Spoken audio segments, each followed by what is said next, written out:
صلی اللہ علیہ وسلم کی مخالفت کرے گا یا جو اللہ کے حکم و عدولی کرے گا اور اس کا کہنا نہیں مانے گا، تو اللہ تعالیٰ دنیا میں بھی اس کو ذلیل کرتا ہے اور آخرت میں بھی اس کے لیے سخت عذاب ہے۔ یہ بات کلام پاک کی روح سے آپ اگر اسے پڑھیں گے، اس کا مشاہدہ کریں گے، تو کلام پاک میں آپ کو یہ سب چیزیں پڑھنے کو ملیں گی، اور یہی وجہ ہے جو اللہ پاک کہتا ہے اپنے بندوں سے کہ کلام پاک کو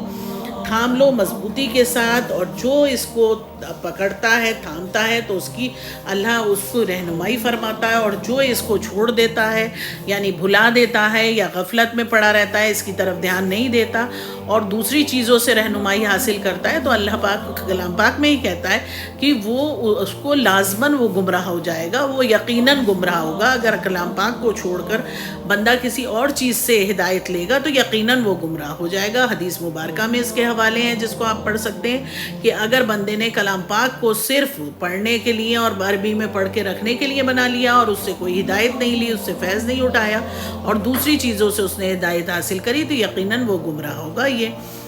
کلام پاک کی بھی قول ہے، اور یہ بہت سی حدیثات میں بھی آپ کو اس کا مل جائے گا ذکر اور حوالے مل جائیں گے۔ تو اس بات کو ہم سب کو اپنے دل و دماغ میں بیٹھانا چاہیے کہ اللہ کا جو بھی باتیں ہیں اور جو بھی اللہ کہتا ہے، جو بھی حکم ہے اس کو ہمیں بغیر کسی اف اور بٹ کے اس کو پورا کرنا چاہیے اور ان پر چلنا چاہیے، اور اپنے پیارے نبی صلی اللہ علیہ وسلم کی زندگی مبارکہ جو ہے اس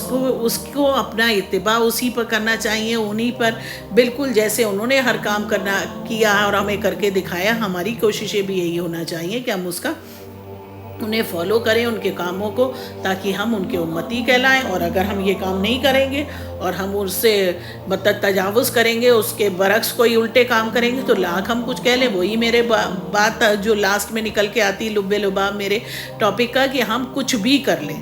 ہم اپنے آپ کو کتنا بھی سیٹسفائیڈ کرنے کی کوشش کریں، ہم نہ اس دنیا میں مطمئن ہوں گے اور آخرت میں بھی ہم خسارے میں ہوں گے۔ تو بہتر یہی ہے کہ ہمیں کام وہی کرنا چاہیے جو اللہ کہے، اپنی عقل اپنی دلائل وہاں پر نہیں لگانا چاہیے کہ یہ ایسا نہیں ہے اور یہ ویسا نہیں ہے اور یہ یوں نہیں ہے اور یہ وہ نہیں۔ یہ سب باتیں شیطان کے وہ پھوکے ہیں جو وہ مارتا ہے جو ایسے کمزور طبیعت کے لوگ ہوتے ہیں ان کے دلوں میں، اور پھر وہ ان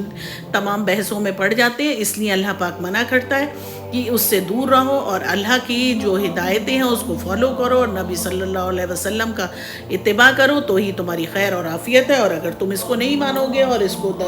درگزر کرو گے اور اس سے پست پش ڈال کے اپنی زندگی جیو گے، تو یقیناً تم اس دنیا میں بھی خسارے میں اور آخرت میں بھی خسارے میں ہو۔ اور یہ جو واقعات جو روز میں آپ کو سنا رہی ہوں اپنے پیارے نبی صلی اللہ علیہ وسلم کی زندگی کے، تو آپ یہ دیکھ لیجئے کہ اللہ نے تو، کیونکہ وہ تو اللہ کے محبوب ہیں، اللہ نے ان کے لیے تو ظاہر بات ہے کلام پاک کی نظیر آپ ہیں۔ اگر آپ لوگ کلام پاک کا مشاہدہ پورا نہیں کر پائے تو آپ ان کی زندگی طیبہ کو دیکھ لیجئے، وہ پوری نظیر ہیں اس کی، پورا ان کے لائف کا ایک ایک عمل ایک ایک فعل جو ہے وہ اس کی شہادت دے رہا ہے۔ تو انہوں کا تو کوئی عمل اللہ کی سارے احکام ہی انہوں نے وہ کیے جو اللہ نے ان کو کہے اور کر کے دکھائے۔ تو ہمیں اگر ہم امتی تو ہم کو ان کو فالو کرنا چاہیے، اور اگر ہم نہیں فالو کرتے ہیں تو ظاہر بات ہے دھوکہ کس سے دے رہے ہیں، ہم اللہ کو تو دھوکہ دے ہی نہیں سکتے، صاف بات ہے اس کے، تو ہم اس سے کہتے ہیں نا اس کی نگاہوں سے اس کے ریڈار سے تو ہم چھپے ہی نہیں۔ تو جب ہم چھپے ہی نہیں ہیں اور ہم اس سے کہیں چھپ بھی نہیں سکتے، تو پھر دھوکہ ہم کس سے دے رہے ہیں؟ اپنی ذات کو دے رہے ہیں، اور اپنی ذات کو دھوکہ دے کر آپ کیا کر رہے ہیں؟ اپنے ہی لیے مشکلیں بڑھا رہے ہیں اس دنیا میں اور آخرت میں بھی۔ تو بہتر یہی ہے کہ اللہ کی خوشنودی کمائیے، نہ کہ اللہ کا عذاب۔ اور جو لوگ اللہ کا عذاب کمانے میں لگے ہوئے ہیں، ٹھیک ہے وہ یہاں بہت خوش ہیں، لیکن ان کو دیکھ کر آپ ان کی نقل نہ کیجیے، کیونکہ ظاہر بات ہے کہ کسی کو دیکھ کے آپ اس کی نقل کر کے ٹھیک ہے وقت دو پل کی آپ خوشی یا سکون آپ حاصل کر لیں، لیکن جو اللہ ہے، جو مالک و خالق ہے، جو حکیم ہے، جو اول ہے، جو آخر ہے، جو دائم ہے اور جو قائم ہے، جو کہتے ہیں نا ہمیشہ سے زندہ ہے، مطلب قیوم ہے، تو وہ تو سب کچھ دیکھ رہا ہے، اسے نے تو سب کچھ لکھ رکھا ہے۔ ہماری چھوٹی سے چھوٹی نیکی بھی اور ہمارے چھوٹے سے چھوٹا گناہ بھی رائی کے برابر،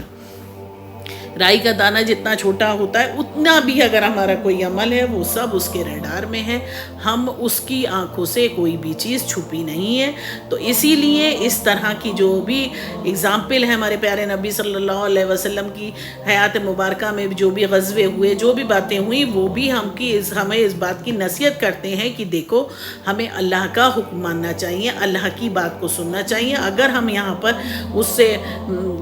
گریز کریں گے، اسے نہیں مانیں گے، فائدوں سے درکنار کریں گے تو ہم خسارے میں ہیں، اور یہی کلام پاک ہم کو نصیحت دیتا ہے. کلام پاک ہمارا لائف کا سلیبس ہے، ہمیں اس کو پڑھنا چاہیے، سمجھنا چاہیے، دوسروں تک اس کے پیغام کو پہنچانا چاہیے، اور ہمارا دین ایمان جو ہم سے چاہتا ہے، اور اللہ نے جو ہمیں بنایا اور جس مقصد کے لیے ہمیں بنایا اس مقصد کو ہمیں پورا کرنا چاہیے. اور اس مہینے میں تو ہر انسان کو کوشش یہ کرنا چاہیے کہ زیادہ سے زیادہ اپنے گھروں میں ذکر کی محفلیں سجائیں، اللہ کا ذکر ہو، اللہ کا کلام ہو، پیارے نبی صلی اللہ علیہ وسلم کی آیات مبارکہ کا ذکر ہو، اور درود و سلام کے نعرے ہر گھر سے گونجے، نہ کہ گانوں کے اور پکچروں کے اور واہیات ایڈ کے اور دنیا بھر کی خرافاتوں کے. ہمیں اس وقت ایوائڈ کرنا چاہیے، بلکہ اس وقت کیا زندگی میں بھی ایوائڈ کرنے کی کوشش کرنا چاہیے اور سچے دین سے جڑنا چاہیے. انہی سب باتوں کو میں بار بار آپ سے کہتی ہوں کہ اللہ کے ذکر کی محفلیں کا اہتمام کیجیے، تاکہ آپ کے گھر میں خوشنودی ہو، آپ کے گھر میں خوشیاں ہوں، حقیقی سکون ہو، آپ راہ راست پہ رہیں. اللہ پاک آپ کو ہر طرح کی خوشیاں اور سکون عطا فرمائے جس میں آپ کے لیے خیر ہو، یہ دنیا بھی آپ کی خیر پہ ہو، خوشیوں میں گزرے، اور اللہ پاک آپ کا جو آخرت ہو، انجام ہو، وہ بھی خیر پہ ہو. تو انہی سب باتوں کو دھیان میں رکھیے اور میرے اس پیغام کو آگے سے آگے پہنچائیے، اور آپ بھی اس کو شیئر کریے، اور اپنے گھر میں بھی اس مہینے میں اپنے گھروں میں بھی اس طرح کی محفلوں کا آپ ذکر کریے، اور اپنے بچوں کو سب کو ساتھ میں جوڑیے. یہی میری آپ سے سب سے ریکویسٹ ہے کہ میری کوشش کو جو ہے اس کو آپ بھی اس کے ایک حصہ بنیے، اور اللہ پاک ہم سب کو ہماری اس چھوٹی سی کوشش کو قبول فرمائے، اور ہم سب کا انجام اللہ پاک خیر پہ ہو اور ایمان پہ ہو. اسی دعا کے ساتھ میں آپ سے پھر ایک بار چاہوں گی کہ آپ مجھے اجازت دیجیے. انشاءاللہ میں نیکسٹ ٹاپک میں نیکسٹ مضمون میں ایک نئے سلسلے کو اسی کو آگے بڑھاتے ہوئے آپ کے ساتھ جڑوں گی، اور تب تک کے لیے میں آپ سے یہی کہوں گی کہ آپ اس بات کو جہاں تک ہو اسے شیئر کریں اور مجھے اجازت دیں. آپ کی میزبان شائستہ سعید. اللہ